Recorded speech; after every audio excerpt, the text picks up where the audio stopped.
Hi, hello friends. Welcome to Mauni Cine Updates. Baakiyalakshmi serial upcoming shooting spot update BTS தான் வந்து share பண்ணியிருந்தாங்க. நம்ம பாட்டி இருக்காங்க இல்லையா, அவங்க தான் ஷேர் பண்ணியிருந்தாங்க, ராஜலட்சுமி பாட்டி. இந்த பிடிஎஸை பார்த்து எனக்குமே செம ஷாக் ஆகிடுச்சு. ஸோ அவங்க எவ்வளோ ஷாக் ஆகிருக்காங்க, என்னவா இருக்குன்னு எதுவும் கெஸ் பண்ணியிருந்தீங்களா? இனியா வந்து செல்வி பையன் ஆகாஷை லவ் பண்ணுற விஷயம் வந்து பாட்டி கிட்ட சொல்கிறாங்க. ஸோ செம ஷாக் ஆகுறாங்க. பட் யாரோ தான் சொல்கிறாங்க, ஒருவேளை எல்லாருக்குமே தெரிஞ்சிச்சு போல். மேபி அவங்க அம்மாவுக்கும் செல்விக்கும் தெரிஞ்சு சடனாக பாட்டிக்கு இப்போ சொல்கிறாங்களா என்னன்னு நமக்கு தெரியல.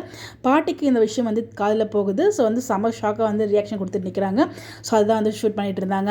ஸோ சீரியல் முடிய போகுது, நம்ம எல்லாருக்குமே தெரியும். கூடிய சீக்கிரமே முடிய போகுதுன்னு ஒரு சில பேர் சொல்கிறாங்க. இல்லை இன்னும் 2 or 3 months போகுங்கிற மாதிரி சொல்கிறாங்க. பட் எக்ஸாக்டாக நமக்கு அப்டேட்ஸ் கிடைக்கல கிளியராக.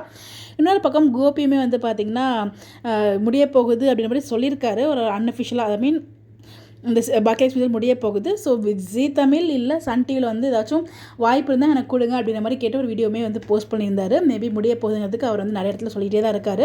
ஸோ கூடிய சீக்கிரம் முடிய போகுது. ஆல்ரெடி வந்து பார்த்திங்கன்னா ஒரு ரெக்கார்டுமே பதிச்சிருக்காங்க. ஸோ பாண்டியன் ஸ்டோர்ஸை விட அதிகமாக வந்து சீரியல்ஸ் வந்து போயிட்டுருக்கு.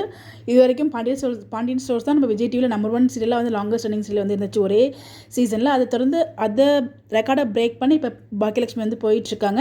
இன்னொரு ரெக்கார்டுமே சாதிக்கணும் அப்படிங்கிற மாதிரி சொல்லியிருக்காங்க. பட் அது என்ன நமக்கு தெரியல. ஒரு பக்கம் எல்லாமே ரொம்ப ஃபாஸ்ட்டாக தான் மூவ் பண்ணிட்டு இருக்காங்க. இங்கே பார்த்தீங்கன்னா இனியா லவ் பண்ணுற விஷயம் வந்து பாட்டிக்கே தெரிஞ்சிடுச்சு. பாட்டிக்கிட்ட யாரோ சொல்கிற மாதிரி இருக்குது, எப்படின்னு நமக்கு தெரியல. இது எப்படி உண்மை தெரிய வந்துச்சுன்னு நமக்கு தெரியல. அதே மாதிரி வந்து பார்த்திங்கன்னா இன்றைக்கி எபிசோடில் இன்றைக்கே நேற்றுக்கான்னு தெரியல, பழனியோட டாக் வந்து போச்சு. ரொம்ப நாளாக பழனியோட அந்த கான்வர்சேஷன் இல்லாமல் இருந்துச்சு. அந்த எபிசோட் வந்து பார்த்திங்கன்னா பழனி சார் தான் சொல்லியிருக்காருலக்கா, நீ உட்காந்த இடத்துல வேலை பாருக்கா, நீ எம்டியாக இருக்கா அப்படின்னு சொல்லியிருக்காரு. அந்த மாதிரி இருக்கா அப்படிங்கிற மாதிரி பழனி சாரை மென்ஷன் பண்ணி அங்கே சொல்லியிருப்பாங்க. ரொம்ப நாள் அவரை காமிக்காமலே இருந்தாங்க. பட் எப்பயுமே காமிக்கல. பட் நேம் மட்டும் எடுத்திருக்காங்க. பட் எதுக்கு நமக்கு தெரியல. ஸோ ரொம்ப நாள் அரைச்சிட்டு இருக்காங்க. சீக்கிரம் சீரியல் முடியும் தான் எதிர்பார்த்துட்டு இருக்கோம். பட் இந்த கொஞ்சம் ட்ராக் கொஞ்சம் டிஃப்ரெண்ட்டாக மூவ் பண்ணிட்டு இருக்காங்க. ஸோ கூட சீக்கிரமே முடிய போகுது அப்படின்றதுக்கு ஒரு சில சீன்ஸ்லாம் நமக்கு வந்து ரொம்பவே கரெக்டாக அறிகுறியாக இருக்குது. ஏன்னா இவ்வளோ சீக்கிரமே வந்து பார்த்திங்கன்னா இனியப்போட அந்த லவ் ட்ராக்மே வந்து ரிவீல் ஆகிடுச்சு. பார்ப்போம். இதில் கண்டிப்பாக ஒத்துக்க மாட்டாங்க. ஃபைனலாக எப்படி சமாளித்து ஒத்துக்க வச்சுருவாங்க. அது என்ன ட்ராக்கு, உங்களுடைய கருத்துக்கள் மறக்காமல் கமெண்ட்டில் சொல்லுங்கள். இந்த மாதிரி எப்படி தெரிஞ்சுக்க நம்மளோட சேனலை ஃபாலோ பண்ணிக்கோங்க. Bye bye.